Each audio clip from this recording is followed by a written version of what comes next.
Recorded at the studios of Chicago Public Media, WBEZ, this is Stages to Success.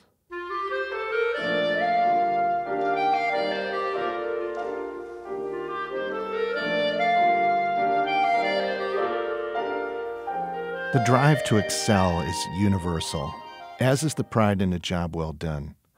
Whether you're staring down a decision maker for a multi-million-dollar contract, a television camera or microphone, a negotiating adversary, or an irate conductor, the pressure to perform can be exhilarating and exhausting. Join me and meet great storytellers from music and business. This is John Hunter, the host of Stages to Success. Today's episode will be a departure from our typical long interview format due to some very poignant questions sent to me from a listener, friend, Joe from the Carolinas. I've had his questions for a couple months now as he responds to the episodes, and rather than interject them into each conversation with each of the next 10 guests, I thought that I would answer them from my own perspective. And we will certainly revisit many of these topics with future guests as I'll try to interweave Joe's questions into some of our long-form interviews in the future. To give you some background, my own professional career began with the Orchestra Barcelona in 1987, and after 2 seasons, I went to play in the Buffalo Philharmonic as the second and E-flat clarinet for 8 years, with a short time in the first chair in between principal clarinets. Then I went to get a master's degree in choral conducting at the Eastman School, and after that, came back to the Syracuse Symphony, where my wife had been for a number of years, and played second and E-flat clarinet there. The transition came when my wife joined the Chicago Symphony. I came out here, and after her 2 seasons, I needed to find a big boy job. When we moved back to New York, I joined a development company known as Paramount Realty and Armory Development, where I had the privilege of working with 2 gentlemen there for 2 years. And then in the decision to get back to Chicago, I came to a group called Pro 10 Realty Group, a tenant representation firm where I worked for 5 years. I began my own company that works a little more generally in acquisition and sales of real estate, acquisition by lease and purchase. And I started that company in 2009. It's John Hunter Services, which is one of the links that you can go to find the Stages to Success podcast. So with that as a short intro, I'll foray into Joe's questions with the hope that I won't be too much of a Raymond Reddington from TV or a Mr. Peabody, the inimitable, philosophical, and self-absorbed cartoon that I watched as a young boy. Joe's questions, I thought, were really an interesting insight into trying to get into the mind of the player, into the mind of the aspiring artist, and into the mind of a businessman who works in my field. Joe's first question, quote, I want to hear what drives these people to excellence, meaning musicians. What separates the average player from the great? Are there different schools of thought? Joe, there certainly is a nature versus nurture element to the absolute genius players that come along.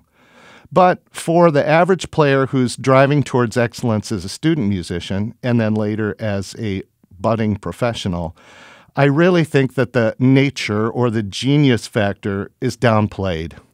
As a matter of fact, as a person who taught college students for 8 years, I almost worried about the player who came in with too much quote-unquote talent, who'd risen to the top chair without a significant amount of practice. Because eventually that turtle in the hare race is going to catch up and surpass. Eric Erickson talked about this originally, and Malcolm Gladwell spoke about that 10,000-hour rule. I think it really does bear well on classical music and the training for it. As Frank Ahmed and I spoke about in our interview, and it was a portion that got edited out just for the sake of time, there's something amazing that happens with the young player between about age 10 and 14. You have a young player who's dedicating an hour, maybe two. In some extraordinary cases, that young player is dedicating more than 2 hours, up to even 5, towards mastery of the instrument. And in that interval of time, he or she can rise to a level of technical proficiency that is almost equivalent to the great players touring the world. I say almost because the seasoning of that player needs to happen in terms of phrasing, in terms of depth of interpretation, even in terms of the angst or emotions of the piece. Those can't be invented. They have to be experienced and driven into the music. But it's a little esoteric when the 14-year-old who comes out, the Midori, the Anna-Sophie Mutter, the Jascha Heifetz, the player who comes out as an outstanding virtuoso, they have brought something to the table in their young years that can dominate the musical world at a really early age. And I'm fascinated that it can happen.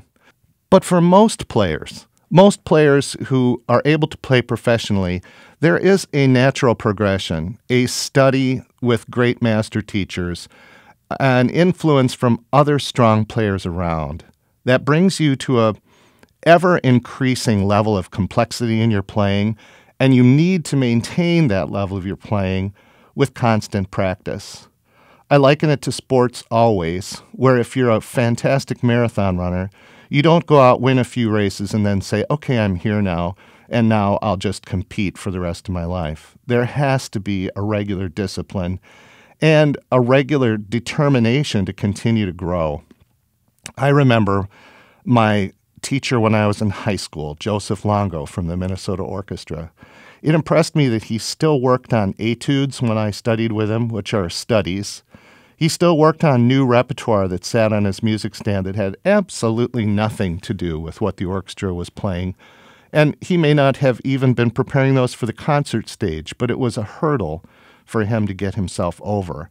It impressed me for the rest of my life. And I still practice every night, putting things on my music stand that are constantly stretching my technique. And I think that that is the key to true excellence. Joe's next question is, what is the difference for a younger player especially of I'm great at this versus I have to do this? And I think Joe's question has an inherent insight that he doesn't even realize. Because I have to do this as a professional musician really starts to hit you full force as you need to earn an income. I remember my father telling me that I was chasing my dreams and that was all well and good and I could end up in a symphony orchestra. But what's going to happen when I turn 40 and I'm still making the kind of pay in a mid-level symphony orchestra that won't allow me to help my children to go to college? And I poo-pooed my own father's advice. But when I turned 40 and was playing in the Syracuse Symphony and was making in the low $20,000 before taxes per year, his words really came back to me and stung in the sense that I had leveraged everything because I had to do this. In contrast, I think of my friend Amy, who at that time, when I was 40, was playing in the exact same orchestra. And her conundrum was, I'm great at this. She played a string instrument and at an early age always sat in the first chair no matter what level she aspired to, whether it was her own school, the county, the state, auditions for numerous colleges, where she ended up going on full scholarship due to her just outstanding playing ability, but never really stopped to think of, do I love doing this? She was so good at it and took so many accolades, and it really is something nice and in the background when you finish your workday and a bunch of people stand up and clap and whoop and holler if it went particularly well. I want our business listeners to just think about that, if that was the expectation of every day at the office. Well, Amy came along as a player and getting all the accolades you could ever want, and one day stopped and asked herself, do I even like this?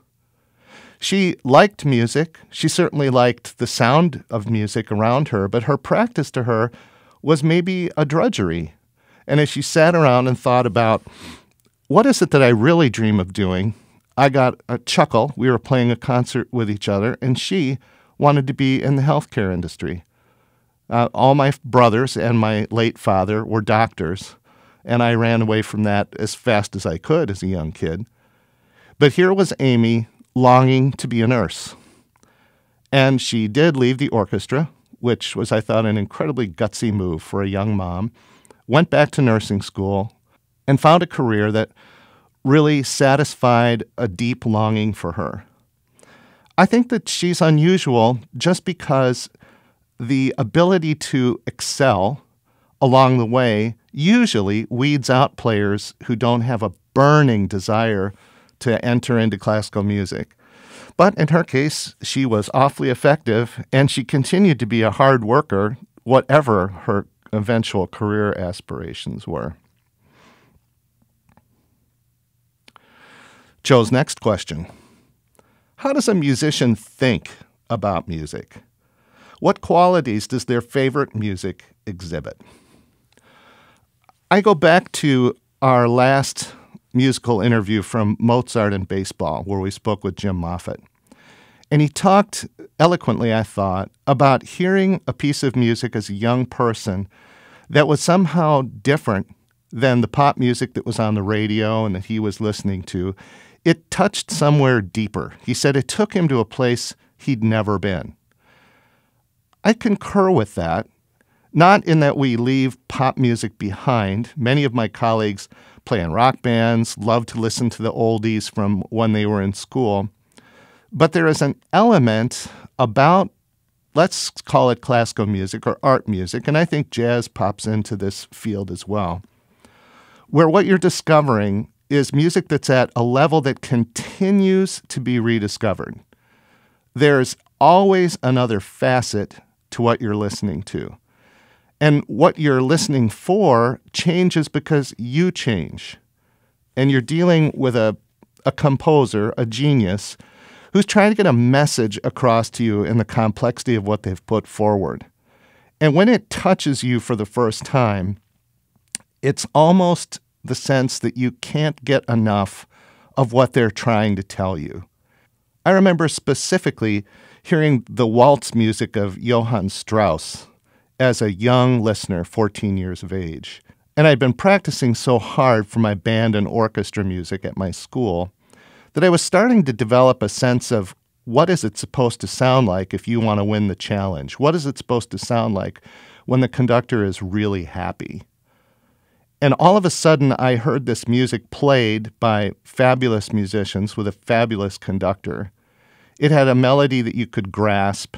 I'd probably heard the beautiful Blue Danube in a cartoon or something, but all of a sudden I was able to synthesize what I was hearing, something that could make sense in how I practiced it and how it came out of the speakers. And it was as though I'd opened a foreign language or a secret code. I couldn't wait to hear what the next piece of music was that made sense with what I practiced. Could I hear the lines I was working on? Could I hear the phrasing? Could I hear the crescendos? That means getting louder. Could I hear the decrescendos? That means getting softer. Could I hear the change in the balance of the instruments in the piece as we worked on in band and orchestra rehearsals? What instruments did I love to hear? I loved the clarinet because I played it, but as I noticed on and on, my favorite solos were the ones played by the oboe or the French horn. I didn't want to switch the instrument that I played, but I did notice that that seemed to be where the soul of the orchestra was for me, the listener. The second part to Joe's question is, what qualities does their favorite music exhibit? Now that, I think, is going to depend on the player or the musician and what it is that attracts them to that music, to that particular composer. It's different than your favorite song that you might remember from fifth grade, where you have an association with the person that you were hanging out with when you heard that. That favorite composer or genre, I believe, represents a deeper inner sanctum of who you are as a person. It touches something about what you think about yourself, about the people around you. And I'll give you a few examples. So a colleague of mine in Minnesota was a great lover of Verdi opera. And a concert was coming up of a performance of a Mahler symphony. And I was interested because I hadn't heard a Mahler symphony before. And this older colleague said, well, all the kooks are coming out for the Mahler. And I shelved that in my memory and went to the concert and liked it and looked around and wondered if these people were kooks. What I did notice was that something about the music of Mahler, with its hyper-intensive emotionalism, its radical shifts of orchestration from the biggest, loudest crashing sounds to a small quartet of players, with its really sweet melodies interjected with blasts of hot air from the instruments and the overwhelming crescendos and hushed decrescendos, it did have an emotional extreme appeal. And people that do listen to it are going to have a different item that they're looking for in a concert, something on their list that's fulfilled by that. I wish that somebody would go out and do a psychological test of people's favorite composers versus what their intrinsic emotional needs are about. In contrast, we can think back on our previous guest, Jim Moffat, from the music episodes, for whom Mozart represented a perfection. And I agree with that, though Mozart's not my favorite composer. When you look at his scores and see all the work that he did in pen, with very few corrections, it looked like the fellow took dictation from God in what he wanted to put down on a piece of paper. And his music does have a classical balance and certainty and almost wonder of perfection that's hard to describe. My particularly favorite composer is Beethoven. And what is it about him? I think it's the classic nature of his structure, but then the interjection of these highly personal elements to him, his anger, the sections of melody that he gets into smaller and smaller and denser units that we call motives, and how those interject and play throughout the piece and intertwine into something really grand and really expansive. And that appeals to my personality. I had a great teacher in college who was doing a course called Life of the Mind at the University of Minnesota. And I remember him pointing to two sculptures of the David. One was by Michelangelo, of course, that we know from the Louvre, and the other was by Bernini. And I remember him saying, if you look at the Michelangelo David in its balance, in its poise, in its perfection, he said, I think of Mozart. And then he said, if you look at the Bernini, where David has his slingshot and he's in motion and he's ready to kill Goliath, it's just before the stone leaves the slingshot, he said, that to me is Beethoven. And I thought about this guy and thought he really, really understands those two composers. Joe's next question is, what separates the average from the great? I'll deal with a little farther on about what separates the professional average player versus the professional great player. But I want to talk about the players coming up from their high schools. And here is a section where I think we truly have a real application of Darwin's theories of natural selection. As you come up and you're your first chair in your junior high school band and then move to the high school and there's a few more first chairs and they aggregate, and then maybe you go to a music department at a college and there's more first chairs that aggregate into the clarinet section, and maybe you're lucky enough to make it into a conservatory and there's first chairs from some of the top programs in the country or even in the world.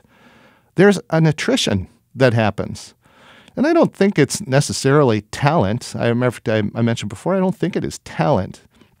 But it's a certain dedication of hours and to the historicity of the music and your just personal work ethic.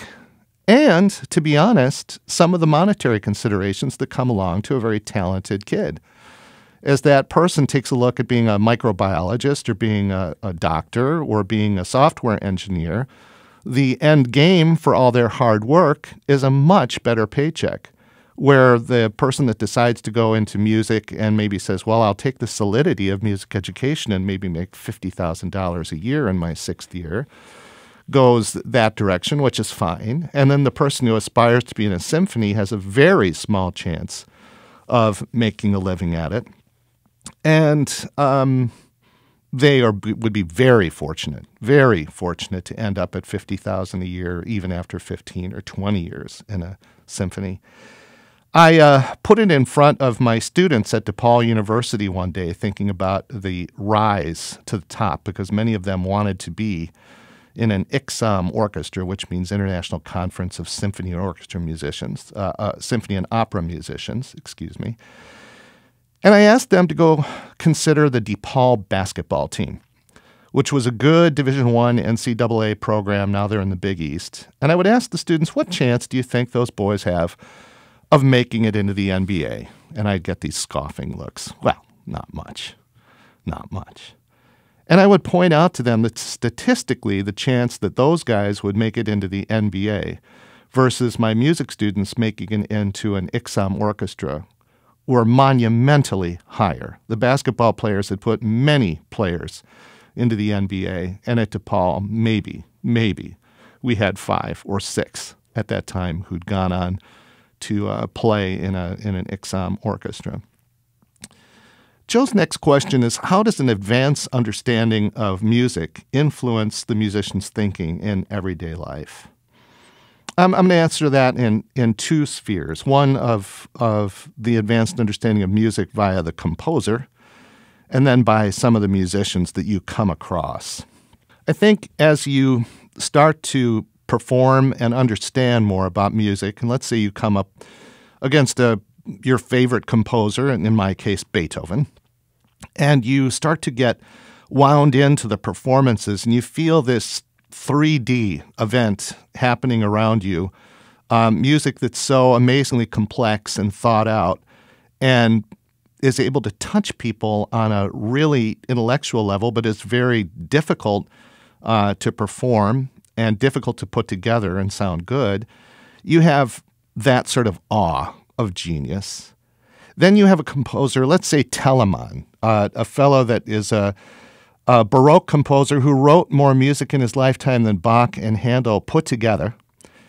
And because of the way he actually composed and wrote his music down on paper using what we could call chord symbols, he was actually able to write pieces of music faster than they are able to be performed, because he could really fly through the slow movements.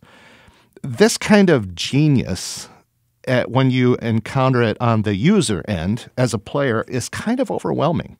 The deeper you go into it, the more you realize this sheet of paper in front of me, of which I'm a small part of performing in an ensemble, has lasted for 3, 4, 5, 6, 700 years, and I'm still not going to get it completely internalized. And then we go to the musician level. I think of 2 conductors in particular. Lorin Maazel, he had conducted the Cleveland Orchestra and the New York Philharmonic and many others, opera companies to boot. And James Levine of the Metropolitan Opera. I had a chance to play with Levine and watch this live and in person. The stories about them are legion because they had photographic memories and they had perfect pitch to a level where it was reported, and I believe it, that each of them could take a full musical score, have it single-side copied, put on a floor, make aisles, walk through it, and completely absorb the piece photographically. Not only that, but their ears could turn that into a sequence of events, let's call it, that they were able to understand before anybody played a sound.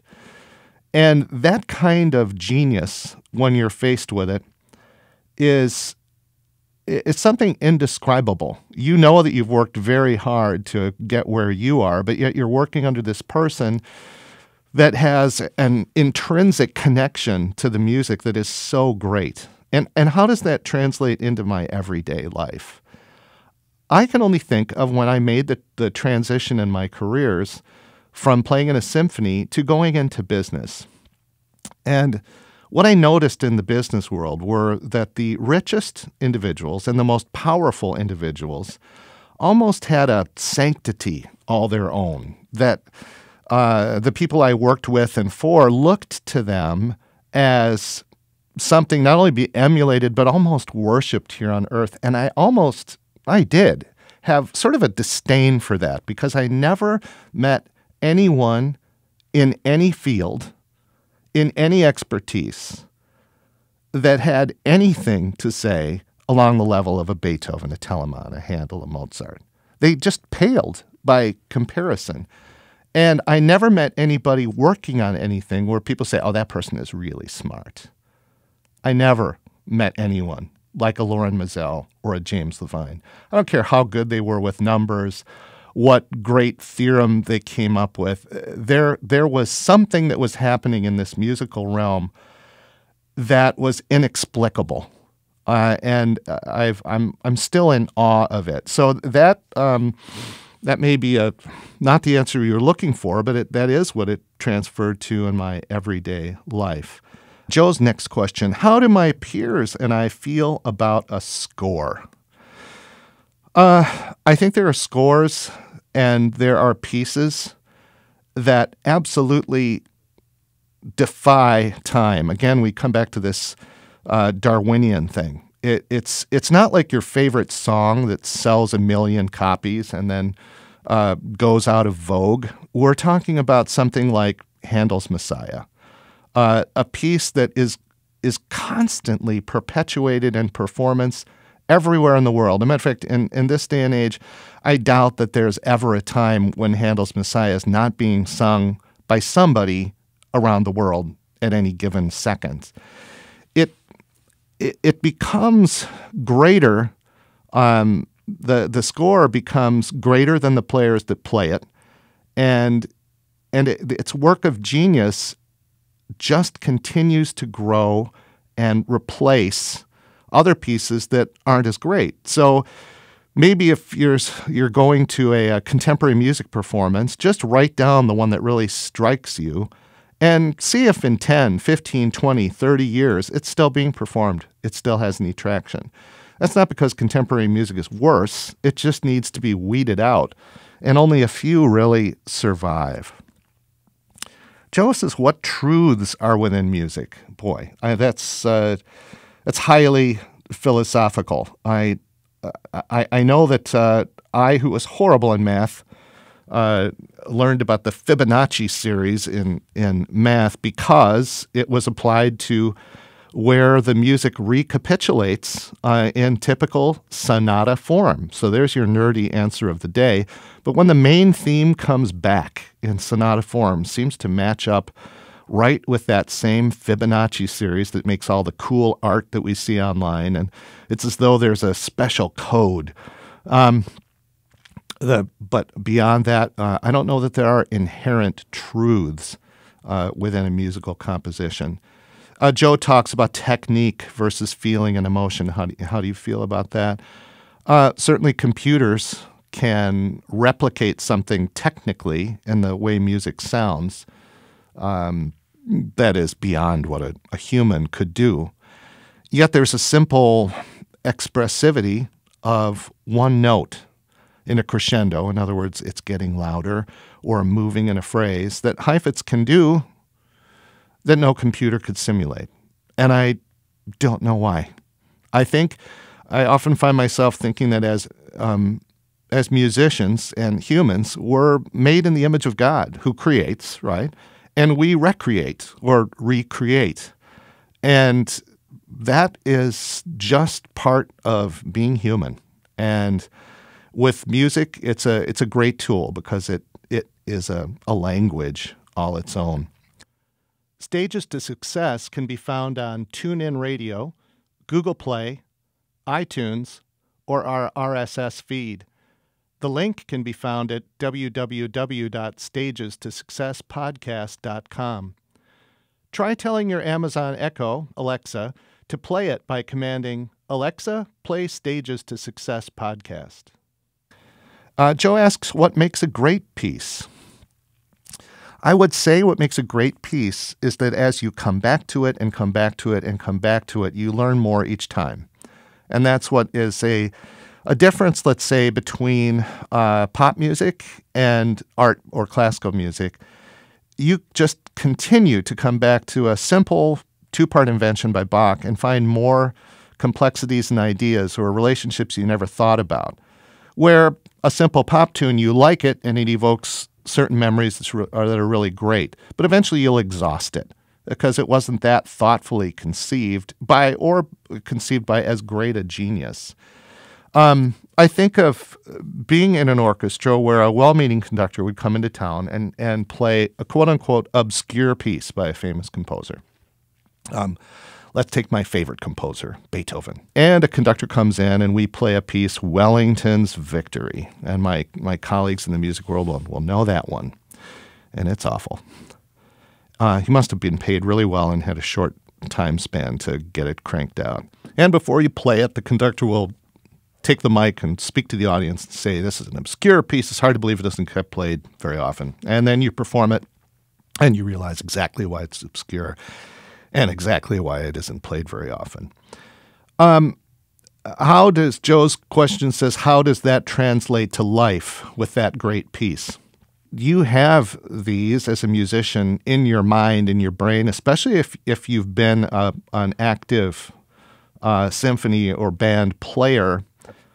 The music lives inside you almost like a 3D soundtrack, and it has the memories of who I played this with, where I performed it, what the other instruments are doing around you. There's something about being in the active performance of the score that's different than listening to the music and having your favorite pieces of music in your classical CD library. Joe says, what about the original turn towards classical music performance? Is there a crack of playing a certain composer, the rush of the sound? Absolutely. This is probably your most on-point question, Joe. Something does happen.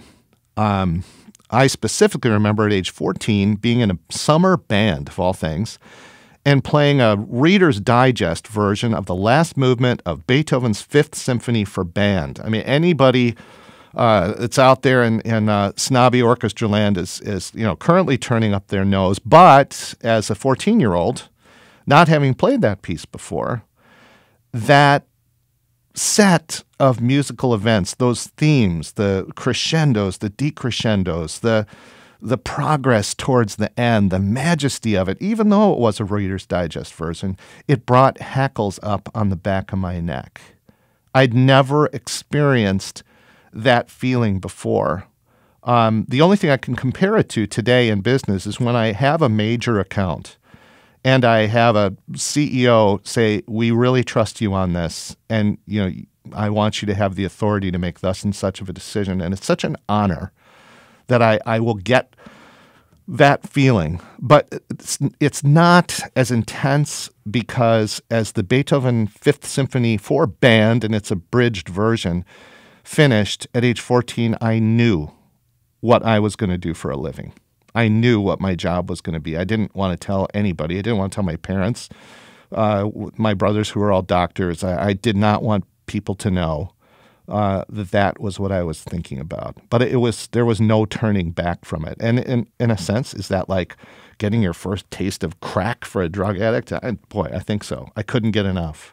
And the rush of the sound to be inside a group, that also is almost inexplicable. If you do ever get a chance to do a side-by-side event where your work or a group allows you to sit inside a symphony orchestra, do it.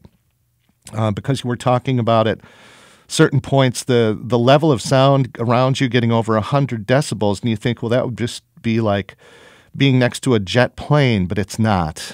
It's an excitement and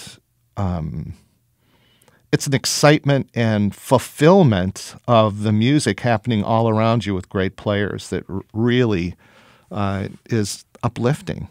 Joe asks, while listening in a concert, what's different for the musician? And that's something very different. My wife, who is a symphony player still, and we talk about this. The player that listens to a concert has been part of the full experience of performing it. So I compare it to putting on 3D glasses or talking with somebody you've known from your family for your whole life versus somebody meeting them for the first time. You have an integral knowledge of everything that's going on around you in that piece, and you hear the other players as though they were playing it with you. And there's a negative side to this too. You tend to hear a concert and listen and just pull it apart because you've taken this piece into the practice room, you've taken this piece into rehearsals, you've had a bad night with this piece. Other players that you've worked with have had a bad night with this piece. It all lives in that part of your brain that is perfectionistic, which brought you to music in the first place. And it is really hard to sit and listen to a concert and just enjoy it without hearing the inadequacies, without hearing the person miss the entrance, without hearing the unfortunate notes that happened out of tune because the hall was a little too hot for the wind instruments. It took me years after leaving a symphony to go to my wife's concerts and sit there and just enjoy the piece as the composer intended me to do as a listener. And I'm sure that there's a lot of people in a lot of fields nodding their heads right now, maybe an author saying, I can't just read an article and enjoy the person's article or read the book. And while hearing recordings, the same thing happens. You find yourself asking, boy, I bet they really juiced up the levels on that one because that horn solo never comes out that clearly over the strings since it's in the low register. It is so easy to pick apart the levels of what's happening and to put it in the music laboratory instead of listening to it with your ears and your heart. The other thing that I mentioned that it really shocked my boss in New York in real estate was that while my wife and I and our colleagues will listen to a concert on the radio, the idea of what piece is that almost never comes up. We all know what piece it is. That's nothing. Well, we start to wonder about, just to play a game, is I wonder what orchestra is playing that piece, because you listen to the solos played by the various solo instruments, that oboe sound. Oh, that sounds like Lothar Koch from the Berlin Philharmonic. But then you listen a little further and, well, that flute player is definitely not German. That sounds like a London player. Or you listen and you say, boy, those tempos remind me of Fritz Reiner's recordings of the Richard Strauss things that he did with Chicago Symphony. But man, the balance and the sound of the hall is way too pristine and perfect. That's modern recording technology. Who sounds like that? We literally get down into the weeds to listen for individual players and make guesses, where our friends who are maybe novices in classical music are listening to this piece saying, wow, what is that? Is that Mozart? Is that Beethoven? And it's different. And like I said, I wish it was all different in a positive way, but sometimes you just can't listen and enjoy. Joe asks, what do classical musicians listen to that's outside their genre completely? Everything is the answer. Everything.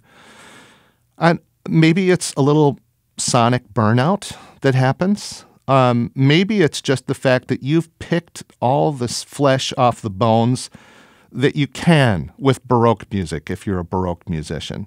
So you start listening to gamelan music from the East, or you get into ethno music, drumming from a certain country. Maybe you listen to a ton of jazz. I know I did.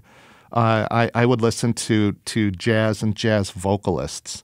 Maybe you listen outside your specialty. So if you're a symphony orchestra player, you start listening to Renaissance singing. My colleague Spike Shaw from the Buffalo Philharmonic, his favorite thing was to go and sing madrigals with his family or people that he knew from the Renaissance. Why? Because he wasn't going to be performing those in the orchestra, and it was a new world to open up. Look, there are plenty of classical musicians who are in rock bands, like our friend Frank Almond from a few episodes ago. I think of the principal percussionist of the Chicago Symphony when Karen was in there that went back to the pop music world full time. So we listen outside our genre completely. I'm always interested by my colleagues that I've run across that they don't like if I have music on in the background while we eat dinner. And I guess I have to respect that, but they'll say, I can't have that in the background without listening really intently, and then I just lose the ability to focus, or I get frustrated because I can't hear it well enough. Well, I don't know. I guess I'm not as deep a person because I think that the music that I love creates an ambiance too. So Joe asks about the excellence within the professional ranks in the elite. What separates the excellent or the outstanding from the rest? And I'm going to do a sports metaphor here. You certainly have a lot of great players in the NBA. But right now, anyway, there's only one LeBron James. There's only one person that's ultra dominant. And they're certainly all highly accomplished. In my experience, I think, let's think of the violin. We had probably the two greatest violinists that I was able to perform with as soloists up front were Midori and Itzhak Perlman. They really stood out. As I got older and I listened to the recordings of Heifetz, I might say that's even on an even higher level.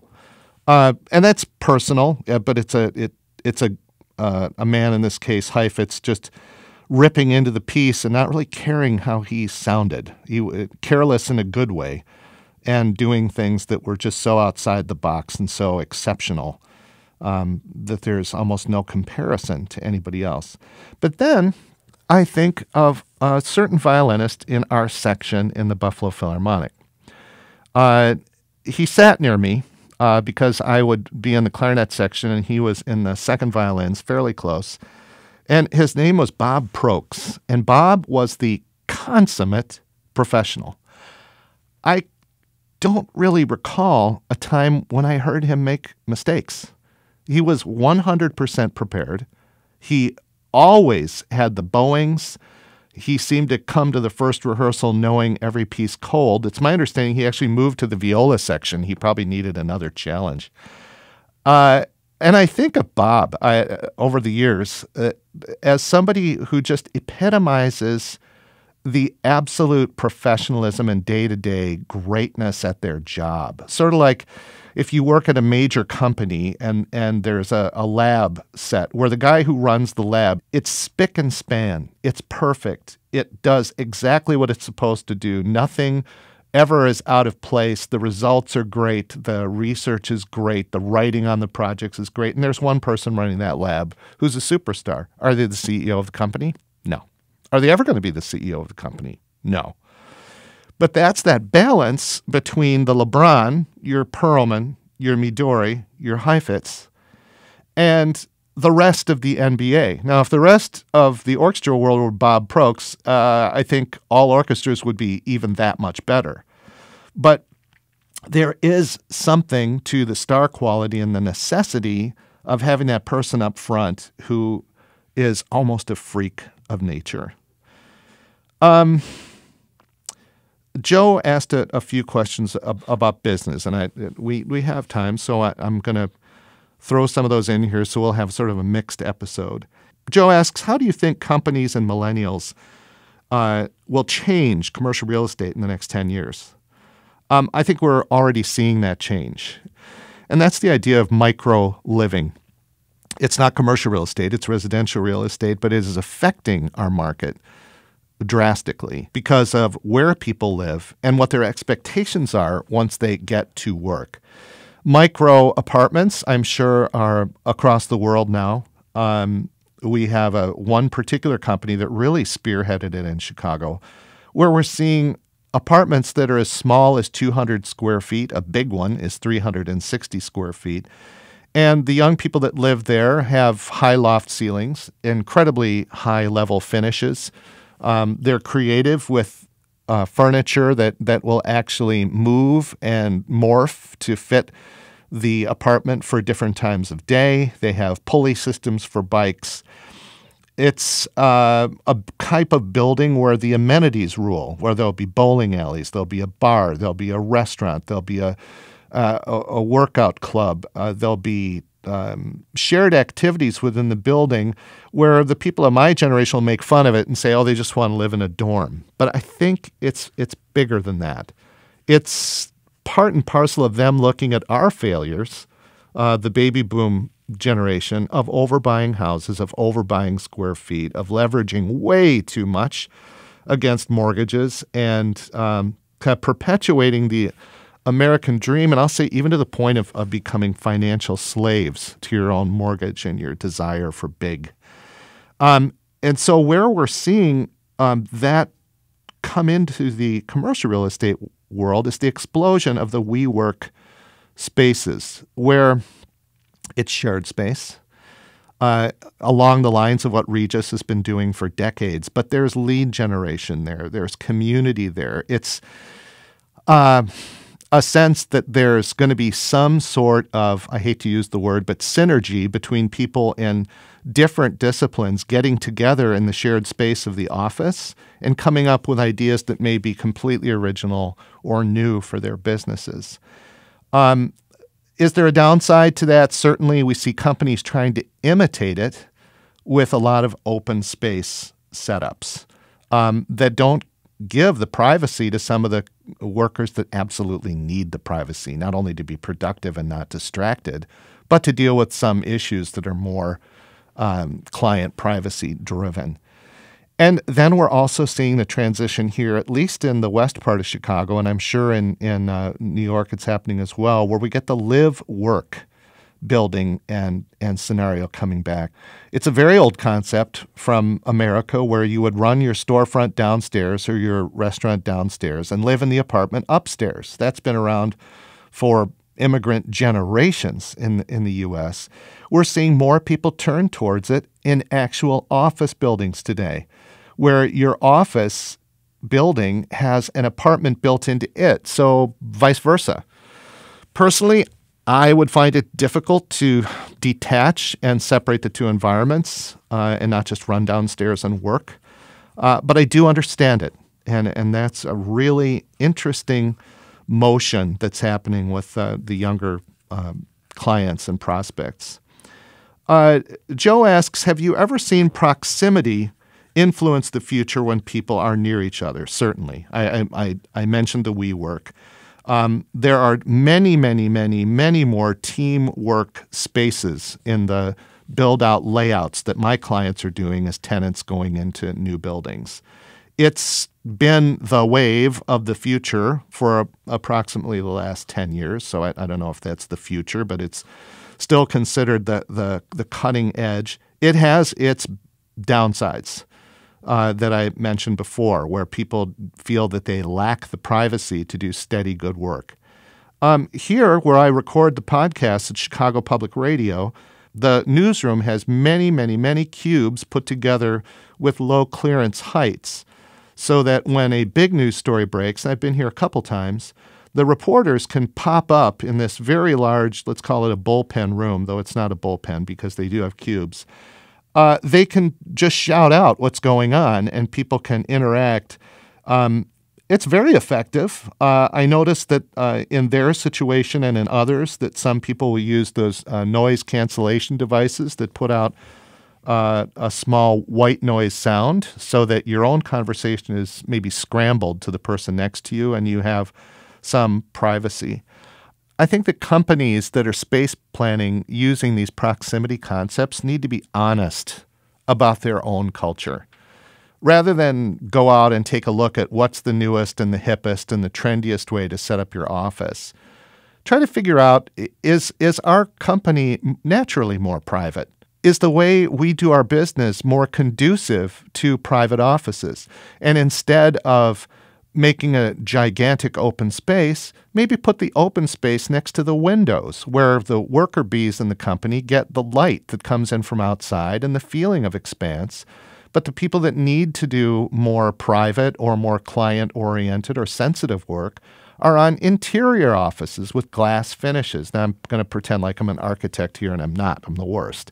But it gives the perception of an open office and light passing through and the modern office without sacrificing the privacy. The next question from Joe: how does a commercial real estate person think differently than other people? We're just plain greedy. No, that's a joke. I would say that the greatest difference that I've noticed among brokers that are good at it is when they look at real estate and they look at exact locations for real estate. So we're talking about the buildings or the sites now, not the companies themselves. They see the opportunities there rather than just the intrinsic value. And I'll give you an example. If there's a building that's historically beautiful and it's sitting near a river area and it has lovely views, I see somebody that may be on the residential side look at it and say, wow, that thing's got to be worth millions. What an incredible building. Gosh, it's so beautiful. I'd love to sell that thing. Where somebody that works in commercial real estate with more of an opportunistic eye will look at it and say, wow, that's right next to water. And there's that huge development going down over there by the pier. Wouldn't it be interesting if you could put slips in the bottom of that building and you could rent them out to private individuals and you could have slips from some of the owners in the buildings, and then look at that little area of land right next to it. You could actually do a common easement bridge that would take you right over to that other area where there's parking, and you wouldn't need to build the parking on site.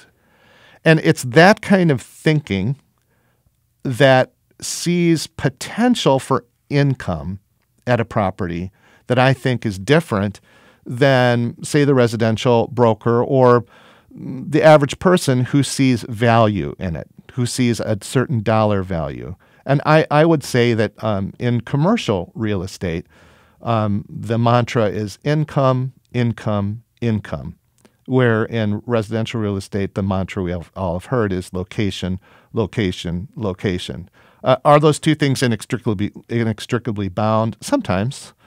You're not going to gain a great deal of income from a horrible location, but I have seen some horrible buildings that you look at and think, that is the ugliest thing I've ever seen, but it has a 25-year lease on net rates that are escalating with an extremely stable tenant who always pays the rent.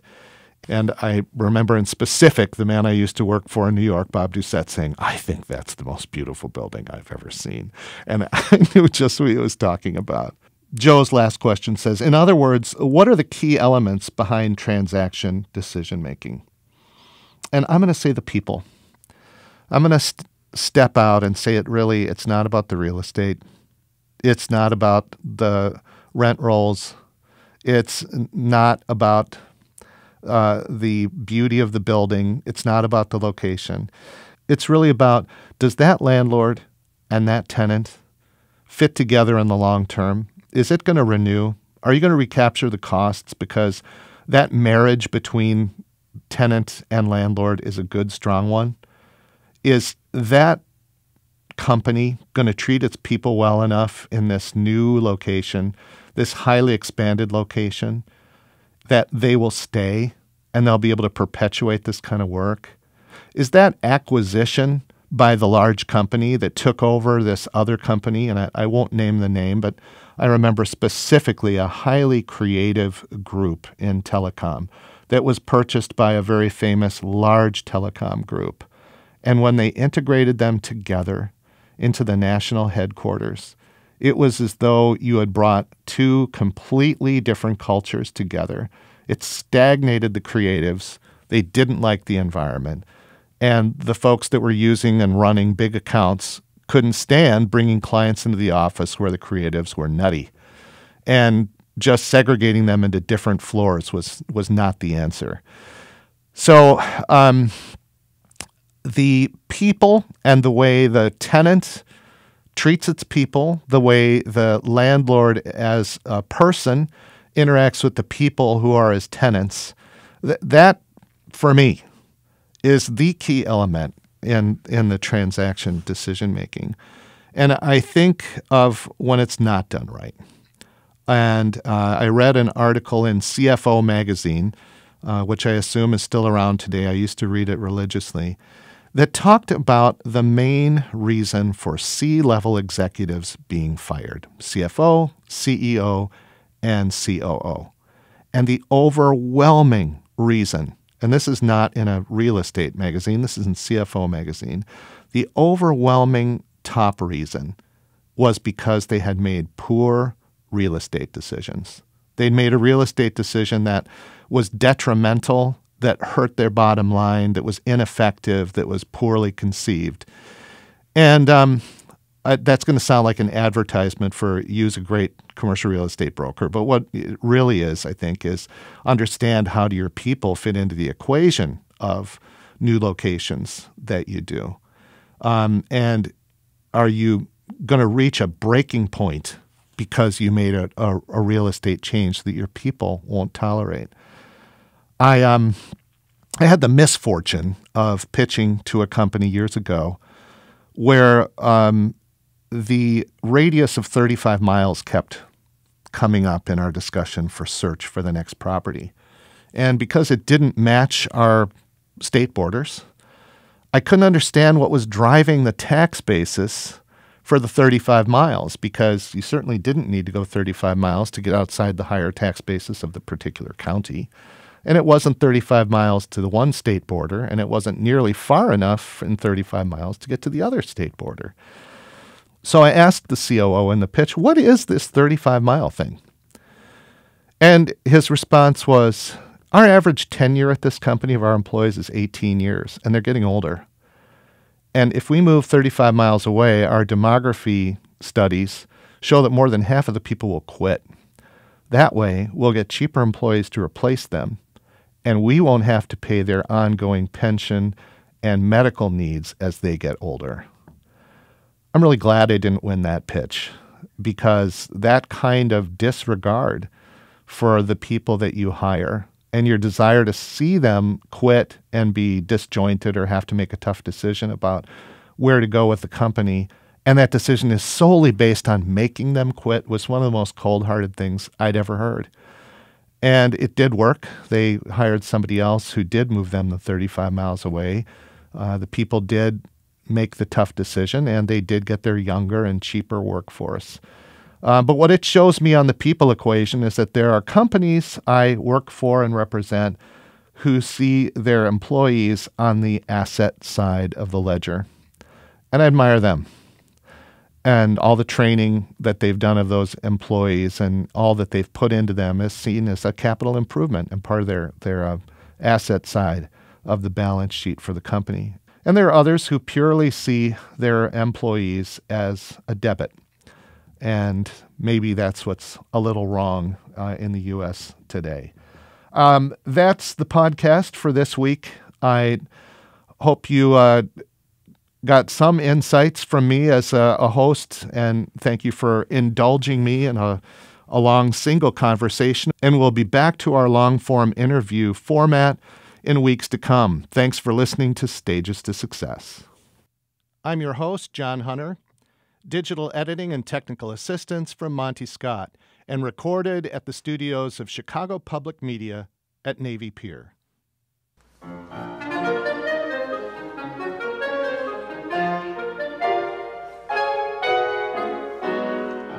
Join us again for people and stories from the worlds of the symphony orchestra and commercial real estate for our next episode of Stages to Success.